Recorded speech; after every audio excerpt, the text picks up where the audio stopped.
Le damos las gracias a nuestro Dios que nos permita una vez más estar en este lugar, porque no hay mejor lugar para buscar la dirección de Dios que la iglesia que Él ha establecido, Él ha de alguna manera constituido. Hermanos, vamos a ir a la palabra de Dios. Vamos a estar viendo primeramente la segunda carta de Pedro, capítulo 2. Voy a leer esta porción bíblica para ir contextualizando el tema al cual le he puesto: contender ardientemente por la fe. Uno de los temas que pudimos escuchar en el retiro pastoral es segunda carta de Pedro, capítulo 2. Y una vez que lo encuentren, les invito para que ustedes estén observando ahí esta porción bíblica. El encabezado ahí, hermanos, si ustedes notan, dice falsos profetas y también dice falsos maestros. O sea, esto nos está hablando parte del contexto. No es el contexto, es una pequeña introducción de lo que está diciendo aquí el capítulo 2. Y dice la Biblia: pero hubo también falsos profetas entre el pueblo, como habrá entre vosotros falsos maestros, que introducirán encubiertamente herejías destructoras, y aún negarán al Señor que los rescató, atrayendo sobre sí mismos destrucción repentina.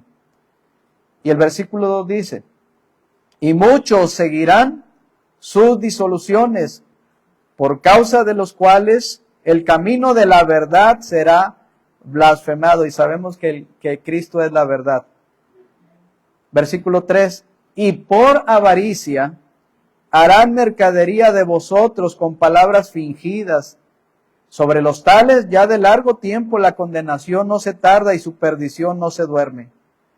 Porque si Dios no perdonó a los ángeles que pecaron, sino que arrojándolos al infierno los entregó a prisiones de oscuridad para ser reservados al juicio, y si no perdonó al mundo antiguo, sino que guardó a Noé, pregonero de justicia, con otras 7 personas, trayendo el diluvio sobre el mundo de los impíos, y si condenó por destrucción a las ciudades de Sodoma y de Gomorra, reduciéndolas a ceniza y poniéndolas de ejemplo a los que habían de vivir impíamente, y libró al justo Lot, abrumado por la nefanda conducta de los malvados.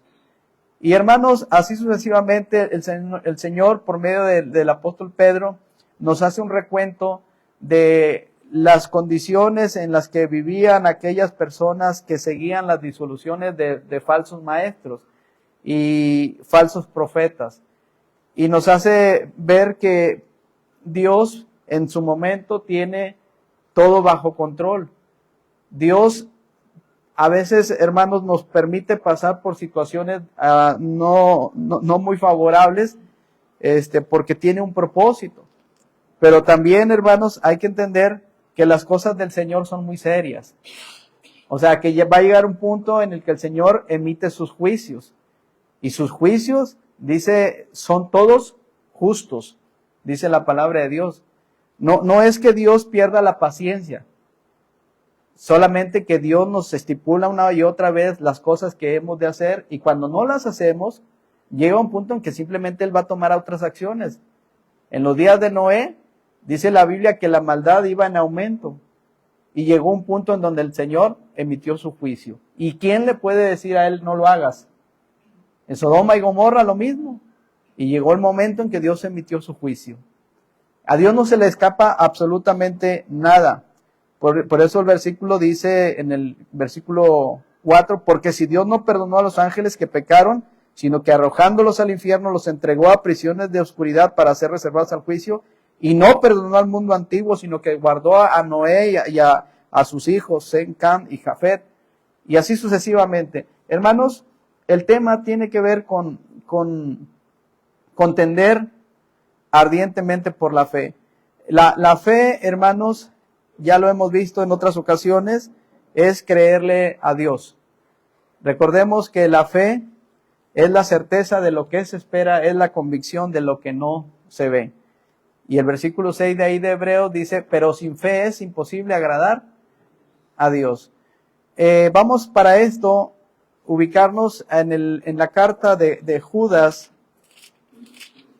Son 25 versículos de esta carta, en donde vamos a extraer de ahí un pensamiento de parte de nuestro Dios, porque toda la palabra es inspirada por Dios y es útil. Entonces, Judas, pues recordemos que no es Judas Iscariote. Este Judas del cual está hablando la palabra de Dios es hermano es de los hijos de José, medio hermano del Señor Jesucristo. Entonces recordemos que el Señor Jesucristo fue engendrado, dice, por el Espíritu Santo, y Él es Dios mismo.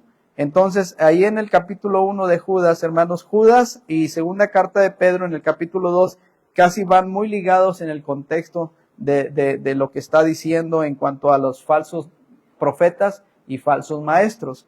¿Están ahí en el capítulo, en el versículo 1 de Judas, hermanos? Dice ahí en la introducción, Judas, siervo de Jesucristo y hermano de Jacobo, a los llamados, santificados en Dios Padre y guardados en Jesucristo. Noten ustedes que la manera de presentación de Judas es siervo de Jesucristo. No ostentaba de ninguna manera la cercanía que él tuvo con el Señor Jesucristo, sino que se dice a sí mismo, siervo de Jesucristo. Y después de dar esa introducción tan importante, hablando de la misericordia y de la paz y del amor, esto encaja perfectamente en la persona de Jesucristo. Él es misericordioso, Él es el Dios de paz y Él es amor. Y con esto debería de bastarnos a cada uno de nosotros para mantenernos firmes en la fe de nuestro Señor y Salvador Jesucristo. Y cuando ya llega en el versículo 3, ahí nos llama un poquito la atención, porque dice, amados, por la gran solicitud que tenía de escribiros acerca de nuestra común salvación, me ha sido necesario escribiros, exhortándoos, ¿a qué cosa, hermanos? A que contendáis, ardientemente por la fe que ha sido una vez dada a los santos. De ahí el tema, contender ardientemente por la fe. Hermanos, en Efesios capítulo 4, el apóstol Pablo dice también algo importante. Si gustan ahí en Efesios 4, dice la palabra de Dios.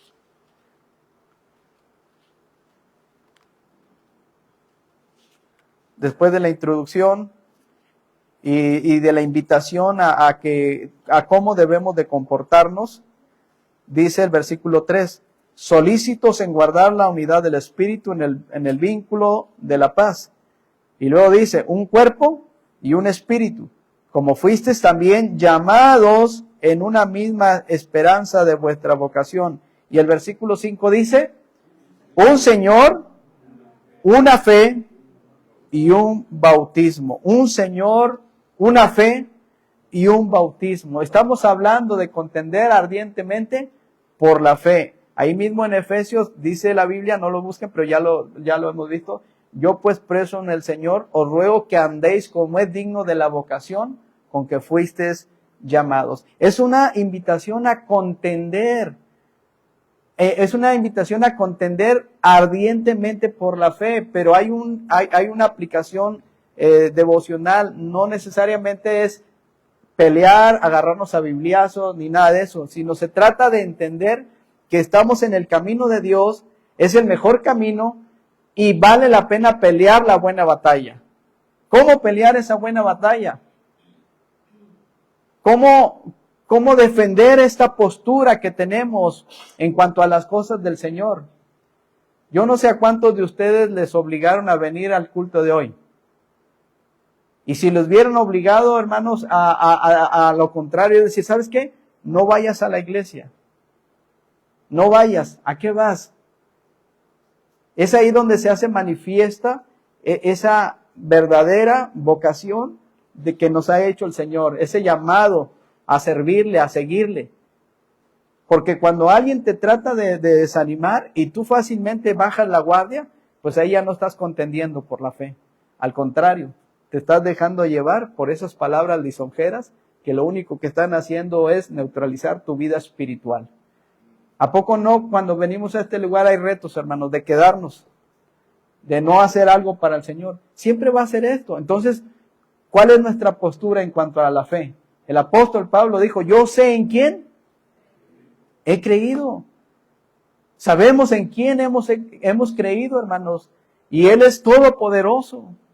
Como el mismo apóstol Pablo dice, y es poderoso para guardar mi depósito para aquel día.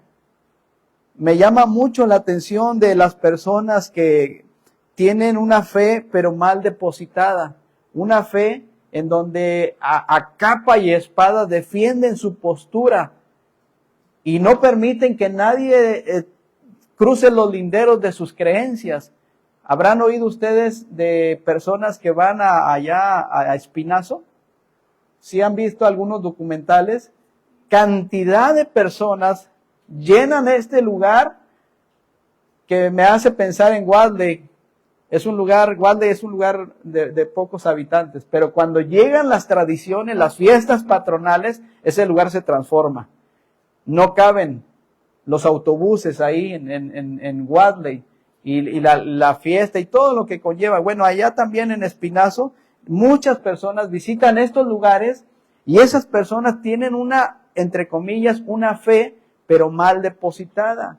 Creen en alguien o en algo, al grado de llegar a una especie de alberca, pero de aguas negras, de aguas apestosas, y ahí se zambullen una y otra vez. Y no faltan a estas reuniones. Hermanos, hay personas que a veces vemos en diferentes lugares con un stand ahí, con carritos, ¿sí? Y ahí están, desde temprana hora, en algún lugar estratégico, compartiendo sus creencias, ¿sí o no? Bien temprano, bien arregladitos, bien formales. ¿Sí? Y hay veces que nosotros nomás los vemos y emitimos un juicio hasta eso, ¿verdad? Y decimos, ellos no traen la verdad. Ciertamente no traen la verdad. Pero tú y yo que tenemos la verdad, ¿qué hacemos para defender esa verdad? Es ahí donde ponemos el dedo en la llaga. Enfrente de mi casa, que es su casa, les he dicho varias veces que tienen actividades. Si ustedes se dieran cuenta de la cantidad de personas que asisten ahí, y llueve, truene o relampaguee, ¿qué creen, hermanos? Ahí están. Y no duran como nosotros, que tenemos un programa ya establecido de 1 hora, hora y media a lo mucho, y con eso ya es más que suficiente. Ellos se quedan horas, y ahí están, hermanos, porque creen en algo, en alguien. Y defienden a capa y espada su postura. No los juzgamos de ninguna manera. Pero nosotros, hermanos, que andamos en la verdad, porque Cristo es la verdad, hermanos. Que creemos en la verdad, que es su palabra. ¿Qué tanto defendemos nuestra postura? Y no se trata de andar peleando, hermanos. No se trata, creo que el enfoque está mal. Por eso ahí en Judas, en el capítulo 1, obviamente, versículo 3, dice, amados, por la gran solicitud que tenía de escribirles, dice Judas, y aquí enmarca tres cosas muy importantes. Vemos en primera instancia la intención que él tenía. Ahora recuerden, hermanos, Judas habló siendo inspirado por el Espíritu Santo, porque esta es la palabra de Dios. A veces decimos lo que dice el apóstol Pedro, y en parte sí es cierto. Lo que dice el apóstol Juan, y en parte sí es cierto, pero recordemos que fueron ellos hablando, pero por medio del Espíritu Santo. O sea, el autor de la Biblia es Dios hablando a través de su palabra y utilizando a estos hombres. Vemos la intención que tenía Judas, vemos también la exhortación y vemos la manera en que explica estas cosas tan importantes, hermanos. Acuérdense, la advertencia, falsas doctrinas y falsos maestros. Y esto pega grandemente en las iglesias y debilita la fe de muchas personas. De muchas personas. Recuerden que el propósito del enemigo es robar, matar y destruir. Y empieza sutilmente atacando el corazón de los creyentes. Y si estos creyentes no se fortalecen en su fe, pues son presa fácil entonces del enemigo, hermanos. La intención que tenía ahí Judas, probablemente,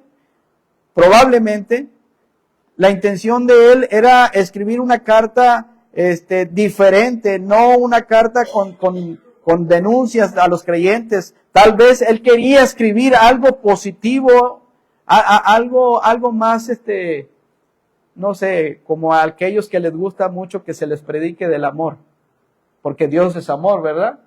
Y qué bueno hablar de esos temas del amor de Dios, está excelente. Pero recuerden que cuando hablamos de la palabra de Dios, no debemos de rehusar dar todo el consejo de parte de Dios. Es como cuando usted le habla a una persona del evangelio. Me acuerdo que una vez le hablé a una persona del evangelio y me decía, Dulce, no debiste hablar acerca de la muerte. Y a lo mejor tenía razón, pero hermanos, en mi mente estaba este versículo, no debo de rehusar dar todo el consejo de Dios. Y si he de hablar del evangelio, pues he de hablar de la muerte, sepultura y resurrección del Señor. Y también de la muerte eterna para aquellas personas que no se arrepienten de sus pecados y aceptan a Cristo como su Salvador personal. Porque si algo tenemos garantizado en este mundo es la muerte. No importa quién seas, no importa qué edad tengas, no importan tampoco los recursos que tengas. La muerte es lo más seguro que tenemos. Y si una persona no se prepara para la eternidad, está en serios problemas. Así es de que Judas no quería precisamente hablar de las denuncias. Quería tal vez hablar algo positivo, pero Dios tenía otro plan, recordemos, porque Él es el autor de su misma palabra. Él lo guió. ¿Sí? En este y en otros mensajes, cuando hay algo positivo, hermanos, también hay que ver la parte negativa. O sea, no esperemos que un mensaje solamente sea de algo bueno, algo bonito, del amor. Recordemos que la moneda siempre tiene dos lados y hay que verla por ambos. Así como se predica del amor de Dios, también se debe de predicar del pecado. Amén. Sí, hermanos. Así como se predica del amor de Dios, se debe también de predicar acerca del pecado. Porque en el mensaje del evangelio no se puede prescindir ni del amor, ni del pecado, mucho menos del arrepentimiento. Si Dios es amor, eso lo entendemos, pero también Dios es justicia. Dios es justicia. Y entonces aquí dice Judas, me ha sido necesario. Esta palabra, me ha sido necesario, puede ser algo como hubo una compulsión sobre mí. Posiblemente Judas estaba constreñido, siendo movido por una fuerza, así como cuando Pedro habla de la obra del Espíritu Santo, moviendo a los hombres de su elección para escribir la Escritura, como ya vemos en segunda de Pedro. Dice la Biblia, porque nunca la profecía fue traída por voluntad humana, sino que los santos hombres de Dios hablaron siendo inspirados por el Espíritu Santo. Pedro y Judas reconocieron la dirección de Dios y después fueron guiados a escribir sobre este tema, que es un tema muy, muy delicado, hermanos, porque recuerden, hablaba de falsos profetas y falsos maestros, y sobre todo de la manera en que estaban guiando a las personas, ¿verdad? Es decir, los líderes. Por eso la advertencia era muy, muy clara. Y ahí mismo en el versículo 3 dice, me ha sido necesario escribirles o escribiros. ¿Qué más, hermanos? Exhortándolos. La exhortación, hermanos, no sé cuántos de ustedes han recibido o han dado una exhortación. A propósito, una exhortación no tiene que ver con los regaños. ¿Estamos de acuerdo, hermanos? Una exhortación no tiene que ver absolutamente nada con los regaños. Los regaños son regaños y se acabó. Pero una exhortación no va por ahí. Una exhortación, como decía nuestro hermano Daniel Balcázar, es motivarte o motivarnos a hacer lo que la palabra de Dios dice. Esa es una exhortación, motivarte. Si andas desanimado, pues dale una exhortación. Oye, si andas mal en algunas áreas y tú, hermano y hermana, tienes los elementos necesarios para acercarte a esa persona, a ese hermano, a esa hermana, con toda autoridad y con todo amor puedes exhortarle. Nada más ten cuidado, no sea que tú salgas exhortado también. Porque no es nomás de acercarse. Por eso dice el Señor que el que piense estar firme, mire que no caiga. Y si tú no cuidas esas áreas, no puedes acercarte a... ¿Cómo le puedes decir a alguien, hermano,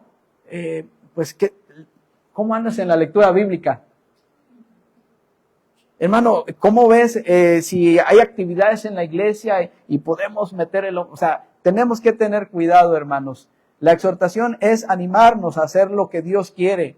Y Judas, de ahí esa palabra, me ha sido necesario escribirles, exhortándoles. En este versículo, el versículo 3, nos da la clave de la carta, hermanos, en donde el autor planteaba dos cosas, dos propósitos específicos. Número uno, era mover a los creyentes a apreciar lo precioso de su fe. Mover a los creyentes a que valoraran lo precioso de su fe. Hermanos, es como cuando nosotros recibimos a Cristo, la vez pasada lo mencionábamos, y andábamos tan emocionados de compartirles a otras personas de lo que Él había hecho o ha hecho en nuestras vidas. Y queríamos comunicarles a otras personas, pero conforme pasa el tiempo eso va disminuyendo. Entonces el propósito de Judas era mover a los creyentes a que apreciemos lo precioso de nuestra fe. Hermanos, las cosas de nuestro Dios son preciosas. ¿Te has dado cuenta que no hay una manera de describir el gozo que se siente cuando tú le hablas a una persona de Cristo y esa persona, convencida por el Espíritu Santo, porque tú y yo no convencemos, es el Espíritu Santo, tú eres un instrumento, nada más, y le hablas del amor, le hablas del pecado, le hablas lo que es el Evangelio, y esa persona, cuando es confrontado, se rinde a los pies del Señor y dice, sí, quiero aceptar a Cristo como mi Salvador personal. Y tú le guías a través de una oración. ¿Sabes? Ese gozo de guiar a una persona a los pies de Cristo no se puede describir. No sé cuántos de ustedes lo han experimentado, hermanos. Y si no lo has experimentado, quiero decirte que tienes un serio problema. No estás defendiendo ardientemente esa fe. Porque se supone que si tú ya tienes la vida eterna, la salvación, el perdón de pecados, que es lo más maravilloso que una persona puede recibir en este mundo, se trata de compartirlo, hermanos. Dice un canto, ¿verdad? Lo debes compartir. ¿Sí lo han oído ese canto? Con una sola chispa se enciende un fuego. ¿Sí? Y cantamos, y qué bonito el himno, hermanos, pero en la práctica, ¿cómo estamos ahí? ¿Qué tanto estamos defendiendo esa postura, esa fe genuina, hermanos? Lo que verdaderamente puede trascender en la vida de una persona. Qué difícil, hermanos, es darnos cuenta de que no estamos haciendo ninguna cosas para el Señor. Y Judas lo que quería era moverles un poquito, como decía el hermano Rogelio cuando nos comparte la carta de Pedro, arengarlos, pucharlos un poquito, motivarles. Hermanos, pero quiero decirles que la mejor motivación debe ser nuestro Dios. Cuando Él nos motive, nadie nos va a detener. Cuando el hombre te motive, a lo mejor vas a tener energías, pilas, dinamismo, pero un poquito de tiempo. Porque tu motivación o mi motivación debe de venir de parte de Dios, principalmente. Moverlos a hacer un esfuerzo era lo que quería, a que dejaran de estar en esa posición de letargamiento, ¿sí? A que hagan un esfuerzo en beneficio de su fe. Su llamamiento, hermanos, es a que contendáis ardientemente por la fe. Esta frase, contender ardientemente por la fe, hermanos, tiene que ver con un término de una palabra griega que a su vez tiene que ver con la palabra agonizar. Agonizar. Me gusta ver los Juegos Olímpicos cuando hay. Y en algunas disciplinas me gusta mucho ver esas carreras como Ana Gabriela Guevara, ¿se acuerdan ustedes? Y esos atletas que cuando salen a tiempo, porque tienen que salir a tiempo, se esfuerzan de una manera tremenda y todavía cuando ya van llegando a la meta, dan algo más, el sprint, dan un poquito más todavía. Agonizar, hermanos, agonizar es dar ese valor agregado una vez más allá todavía. Es no rendirse fácilmente, es no bajar la guardia. Hermanos, lo mejor que nos ha podido pasar es ser hijos de Dios. Eso es lo mejor, ser hijo e hija de Dios. Es lo mejor que tenemos, hermanos, porque con nuestro Dios lo tenemos todo, amén. Tenemos absolutamente todo, tenemos su protección, tenemos su bendición constante, tenemos su provisión y entre otras cosas, tenemos la vida eterna, hermanos. Contender, agonizar, hermanos, como el apóstol Pablo nos dice en una porción, ¿verdad? Cuando dice en Gálatas 2:20, con Cristo estoy juntamente crucificado. Ya no vivo yo, mas vive Cristo en mí. Y lo que ahora vivo en la carne, lo vivo en la fe del Hijo de Dios, el cual me amó y se entregó a sí mismo por mí. Eso es contender, eso es valorar las cosas del Señor. Hermanos, esos hombres y esas mujeres, esos atletas que se esforzaron hasta sus límites físicos en competencias, ellos agonizaron, hermanos, agonizaron. Contender no es agarrarnos a bibliazos. Contender no es el hecho de que, mira, yo sé más versículos que tú. O yo sé hebreo, yo sé griego. Qué bueno que puedas aprender hebreo, griego y arameo, no hay problema. Pero contender no es agarrarnos de esa manera, no ser presunciosos. Como dice el apóstol Pablo, no tener un alto concepto de ti mismo. No se trata de eso. Hermanos, aquí todos estamos aprendiendo de la palabra de Dios. Dios nos guarde de caer en esa presunción de decir yo sé más que los demás. No se trata de eso, hermanos. No se trata de ser los Carlos Spurgeon del momento. Es sencillamente obedecer a lo que Dios nos dice en su palabra y no movernos de ahí. No importa quién seas, hermanos. La fe ahí en Hebreos 11 se describe como la certeza de lo que se espera, pero en resumidas cuentas, la fe es creerle a Dios. ¿Cuántos creen que Dios da bendición aquí en este lugar? ¿Cuántos creen que es un verdadero privilegio servir al Señor? ¿Te das cuenta del terreno en el cual estamos pisando? Se trata de contender. Hermanos, cuando alguien te quiera desmotivar, porque va a haber alguien, ¿qué vas a hacer al respecto? Vas a decir, no. Oye, no vayas a la iglesia. Esto es muy común, ¿eh? Pero, ¿qué vas a hacer tú? Oye, pero no apoyes. Déjalos, hay otros que hacen. ¿Qué vas a hacer tú?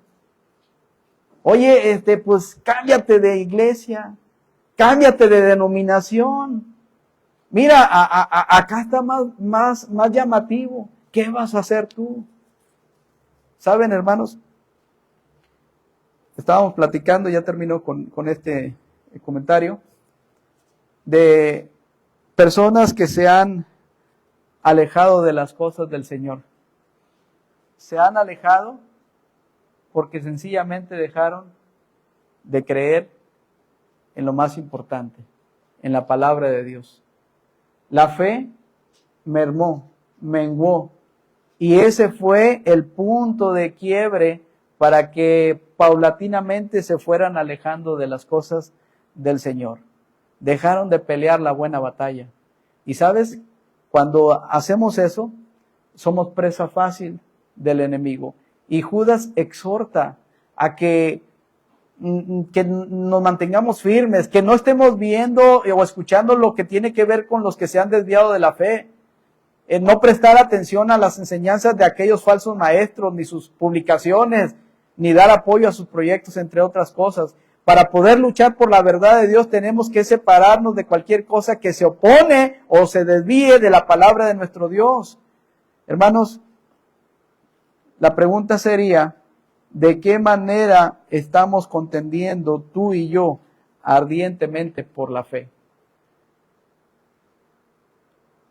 Si estamos poniendo nuestra mirada en el hombre, así fácilmente nos vamos a desanimar. Pero si tú pones la mirada en Cristo Jesús, en su palabra, tú vas a ser motivado por Él y vas a seguir adelante. Si ustedes supieran, hermanos, del tiempo, que no es mucho tampoco, de mayo del 96 a la fecha, que hemos batallado en muchas cosas, en cuanto a las cosas de Dios, ahí vamos poco a poco. Me acuerdo que hay veces no teníamos ni para el camión, mi mamá y yo ahí en tierra propia, no teníamos para el camión de veras, y doy gracias a Dios por mi mamá, porque la fe de ella me motivó también bastante, pero más mi Dios, ¿sí? Y claro, tiene que ver mucho a veces las personas, pero recuerden, nuestra principal motivación es Dios. Y me acuerdo que en tierra propia batallábamos, no teníamos para el camión, pero queríamos venir al templo, era un miércoles. Y ahí estábamos, ¿cómo le hacemos? Y pues sí, queremos ir. ¿Sí? Y le pedíamos al Señor que nos ayudara. Porque la Biblia dice que si pedimos algo conforme a su voluntad, Él nos oye. ¿Y será la voluntad de Dios que lleguemos a este lugar, hermanos? Por supuesto, porque va de acuerdo a su voluntad, es lo que Él quiere. Señor, ayúdame, yo quiero ir, pero no tengo dinero. Está lejos, tierra propia hasta acá. Y mi mamá y yo dije, bueno, pues vamos a avanzarle, ¿no? A caminar. Y empezamos a caminar, los que conocen ahí Jardines de la Silla, salimos y llegamos a Kemet. Queríamos caminar sencillamente. Y en eso vimos al hermano Oscar que ya venía con la camioneta. Y ahí está la bendición de Dios, hermanos. Contender ardientemente por la fe. ¿En quién hemos creído? No te ganches. Mira, si alguien no te saludó, dale vuelta a la página. No pasa nada. ¿Sí? Avánzale con la ayuda de Dios. Porque en Él confiamos. Y preparados, hermanos, para presentar defensa ante todo aquel que nos demande. De cierta forma tenemos que estar listos. Pero una vez más, contendamos ardientemente por la fe. Dios los bendiga, hermanos.